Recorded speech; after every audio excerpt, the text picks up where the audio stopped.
Meus amados irmãos, a paz do Senhor, glória a Deus, louvado seja o nosso Deus. Hoje estaremos estudando a lição de número 7, 18 de fevereiro de 2024, que tem como temática o ministério da igreja. Então hoje nós vamos abordar sobre este ministério que a igreja ela exerce, né? Essa ministração que a igreja ela exerce dentro do reino de Deus. O texto áureo está lá em Efésios 4:11, fala ele mesmo deu uns para apóstolos, e outros para profetas, e outros para evangelistas, e outros para pastores e doutores. A verdade prática diz: os dons ministeriais foram dados com o objetivo de edificar a igreja e promover a maturidade de seus membros. Nós temos 3 tópicos, cada tópico vai abordar um assunto dentro deste ministério, desta ministração diante do reino. Então nós temos o primeiro tópico, que é o ministério sacerdotal de todo crente. Então nós vamos estudar aqui e entender que todo cristão ele é sacerdote, ele faz parte deste reino sacerdotal, desta nação sacerdotal. Nós vamos estudar o tópico número 2, que é a estrutura deste ministério, a estrutura ministerial do Novo Testamento. Então como que o Novo Testamento ele vai estruturar esta questão ministerial do sacerdote. E nós temos o tópico de número 3, que é as qualificações para o ministério. Tá? Vamos falar sobre essas qualificações para...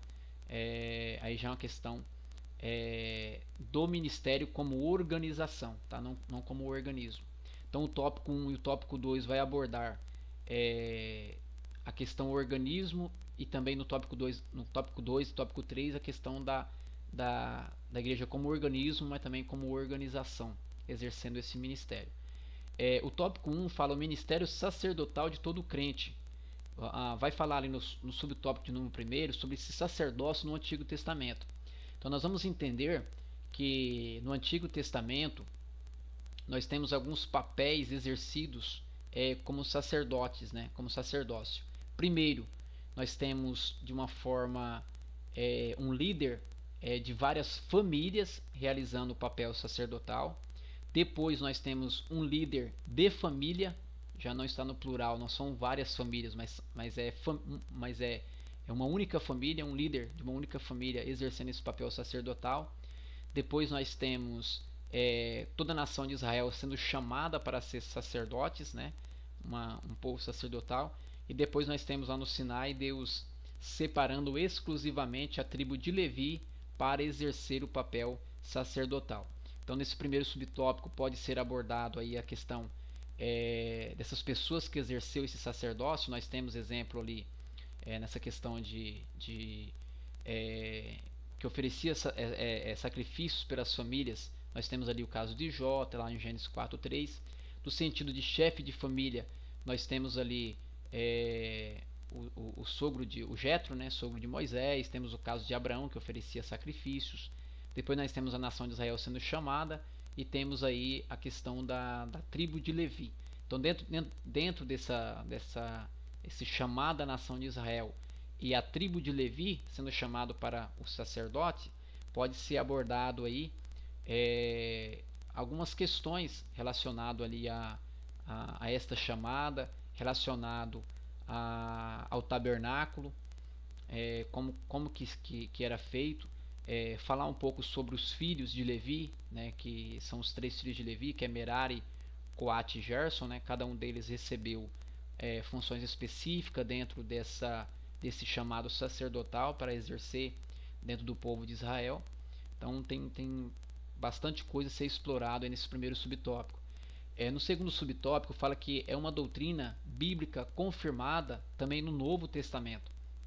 Então a questão do papel sacerdotal, ele não só esteve presente durante toda a história da humanidade, também no meio do povo de Israel, como também através da igreja no Novo Testamento. Então Pedro, escrevendo acerca deste assunto, ele fala que a igreja é uma nação sacerdotal, é um povo sacerdotal. Então a igreja, de uma maneira em geral, ela foi chamada para exercer este papel sacerdotal de ministrar diante de Deus, tá? De ministrar diante de Deus. Então temos aí várias referências bíblicas que vai falar desse sacerdócio universal dos crentes, desta igreja organismo que está no mundo inteiro e que exerce esse papel de sacerdócio. Tá? Aí no subtópico de número 3 vai trazer uma informação importante. Vai falar sobre essa doutrina que ela foi resgatada ao decorrer da história da igreja. Porque a igreja ela mantém esse pensamento até o século III, quando chega ali nessa questão da união de igreja e Estado, na época de Constantino, a igreja ela tende a perder essa visão bíblica de que todos são sacerdotes diante de Deus e vão concentrar apenas em alguns bispos, né? E posteriormente somente ao papado. Então nós vamos ter apenas essas figuras de sacerdotes, né? Apenas os padres, apenas os bispos, os cardeais, o papa, que exercia esse papel de sacerdote. Então, durante aí vários séculos da igreja, as pessoas que não tinham acesso à escritura sagrada, as escrituras, não conseguiam ter o entendimento de que todo cristão é sacerdote, de que todo cristão ele pode se achegar diante de Deus em oração, em adoração, em serviço. E a reforma protestante vai resgatar esses valores bíblicos que a igreja perdeu ao decorrer da história. Tá? Então, também é uma temática que pode ser bastante abordada, explicado quando que a igreja perdeu essa visão bíblica, quando ela foi resgatada, como se deu essa pós-reforma acerca dessa visão protestante que foi resgatada do sacerdócio. O tópico de número 2 vai falar sobre a estrutura ministerial do Novo Testamento. Então, o primeiro subtópico fala sobre o ministério quintúplo, que é o quê? Que é lá em Efésios 4:11, que Deus vai falar sobre os dons ministeriais. Nós temos na Bíblia os dons espirituais, temos os dons de operações e temos os dons ministeriais. Esses dons ministeriais não é o mesmo que a ordenança ministerial. Por exemplo, nós temos hoje pastores que foram ordenados pelo ministério a pastor, né? Foi ordenado a pastor, mas não quer dizer que ele tenha o ministério, o dom ministerial de pastor, né? Queremos louvar a Deus e glorificar a Deus que todos que foram separados aí, não só dentro da nossa Assembleia de Deus, mas em toda a denominação evangélica que exerce o papel de pastor, que de fato ele tenha recebido também este ministério de pastor, né? Mas nem todos que exercem o papel de pastor têm o ministério de pastor, porque foi entregue para a estrutura do corpo da igreja 5 ministérios, 5 dons ministeriais, né? Então são os de apóstolos, são aqueles que vão e desbravam, né? Que vão na frente desbravando e iniciando a obra, fazendo discípulos. Depois nós temos os profetas, que são aqueles que são ferramentas de Deus para trazer uma palavra para a igreja, para transmitir uma verdade espiritual dada por Deus. Depois nós temos ali o papel de evangelista, que são aqueles que têm um dom ministerial para resgatar almas, para visitar almas, e aí pode ser explorado diversos assuntos dentro desses tópicos de dons ministeriais, aí, pessoas que podem ser citadas, exemplos que podem ser citados de evangelismo que são realizados. Aí nós temos os dons ministeriais de pastores, são aquele que tem a capacitação de ir atrás de uma pessoa que está ferida, uma pessoa que está machucada, uma pessoa que está sofrendo, uma pessoa que foi desligada, uma pessoa que está distante, uma pessoa que se desgarrou, uma pessoa que se afastou do corpo de Cristo, e ele tem a facilidade de ir, de conversar, de dialogar, de explicar muitas dúvidas, de abraçar no momento da aflição, no momento que ninguém abraça, ele tem a capacidade de abraçar, de auxiliar, ele não se ira, ele não se entristece por coisas que houve, mas ele tem essa capacidade de ser esse pastor de ovelha, né, de curar as feridas e de trazer novamente para o redil, de cuidar dos lobos e etc. E tem o mestre, né, o dom ministerial do mestre. O mestre é aquele que se dedica nas escrituras, que se dedica ao estudo das escrituras para transmitir estas verdades para a igreja, né? Aquele que vai realmente no profundo do texto bíblico. Ele não se contenta apenas com uma leitura superficial das escrituras, ele quer entender e compreender de uma forma mais profunda, ele vai para a oração, ele vai estudar de uma maneira temática, de uma maneira expositiva, textual, ele vai explorar o texto para conseguir transmitir para a igreja o texto na sua verdade de forma íntegro, né? Sem ter ali um desvio do texto, ou apresentar todas as vertentes de visões dentro de um único texto. Isso facilita muito o entendimento, principalmente para os novos irmãos na fé. E temos então esses dons ministeriais, que seria o trabalho exercido dentro deste organismo que é a igreja. Agora, dentro deste organismo também, mas dentro da organização, que é aquilo que nós estudamos lá atrás, quando a igreja de Jerusalém, através dos apóstolos e presbíteros, eles instituíram diáconos e presbíteros para auxiliar na obra. Então nós temos a institucionalização dos diáconos na igreja de Jerusalém, e nós temos na primeira viagem missionária de Paulo, no regresso, quando ele regressa ali de Derbe, de Listra, passando por Icônio, Antioquia da Psídia, retornando para Jerusalém e para a igreja de Antioquia da Síria, Barnabé e Paulo instituindo presbíteros na frente daquela primeira viagem missionária que durou cerca de 3 anos. Então eles retornam constituindo presbíteros, líderes. Então nós temos dentro deste corpo da igreja, dentro deste ministério que é exercido, também o serviço dos diáconos e presbíteros. Aí pode ser explorado as cartas pastorais de Paulo, escrita a Timóteo, escrita a Tito.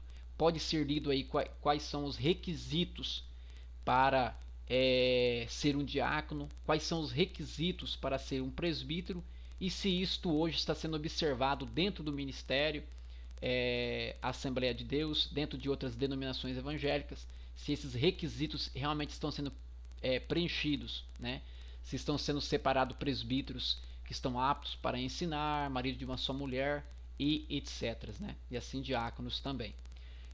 Nós temos aqui o tópico de número 3, que é as qualificações para o ministério.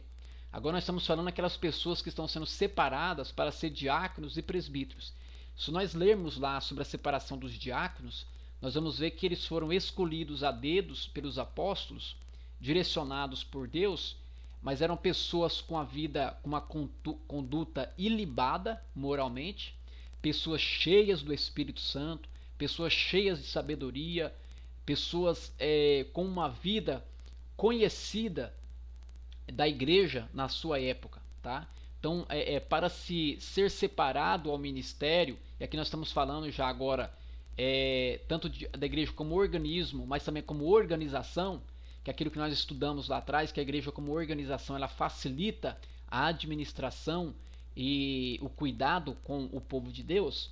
Então, essas pessoas que vão ser separadas para o ministério, elas precisam preencher alguns requisitos, né? Da natureza moral, da natureza social. Diante da sociedade não pode ser uma pessoa de má fama, uma pessoa imoral, uma pessoa que tem uma conduta errada. Dentro da igreja é uma pessoa, mas fora da igreja é outra pessoa. Então esta aula vai explorar essas qualificações. Então você pode fazer essa leitura ali. A gente tem ali exemplos como na questão da natureza moral. Uma pessoa avarenta não pode ser avarento, tem que ser irrepreensível e etc. Então ali as cartas pastorais vai trazer um esclarecimento muito grande acerca dessa questão da natureza moral, da natureza social que pode ser explorado, e também e também que a pessoa deve estar qualificado para o ministério. Então essa aula é uma aula de suma importância que vai falar sobre esse papel ministerial da igreja, né, o ministério da igreja, esse papel sacerdotal, e que todos os irmãos e professores possam explorar bastante esse assunto dentro da sala de aula, explorando esse sacerdócio no Antigo Testamento, esse sacerdócio da nação de Israel, depois da tribo de Levi, sacerdócio levítico, depois esse sacerdócio no Novo Testamento, conforme a ordem de Melquisedeque, onde toda a igreja passa a ser sacerdotes, essa doutrina que foi resgatada, né, e que deve ser ensinada, todo cristão deve buscar o Senhor, que são sacerdotes diante de Deus. Depois nós temos esse ministério quintuplo que deve ser destacado, né, o papel de cada um deles, e também as qualificações para exercer então este ministério. E dentro dessas qualificações é importante os irmãos frisarem, por exemplo, dentro da nossa Assembleia de Deus, graças a Deus, é uma instituição e uma igreja muito bem organizada.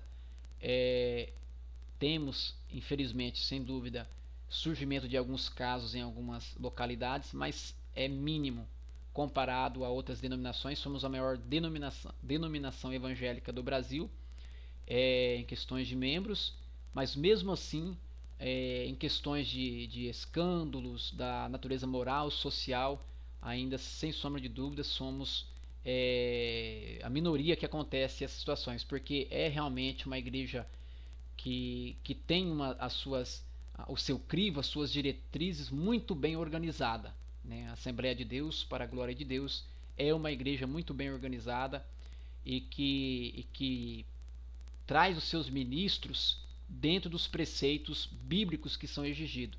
Então isso facilita muito para lá na frente não ter um obreiro, uma ovelha que se torna bode, né? Uma ovelha que vai se tornar bode. Amém, irmãos? Então tudo isso pode ser explorado nessa lição.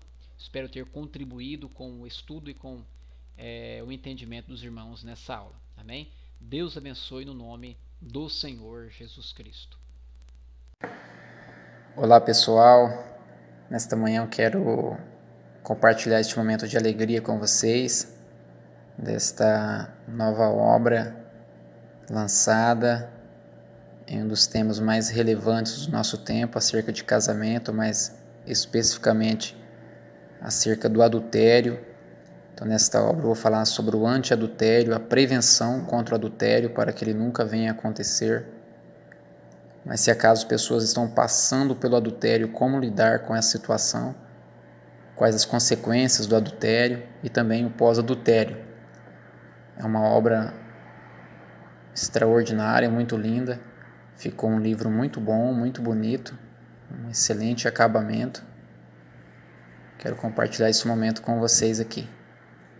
Bênção de Deus, Deus abençoe.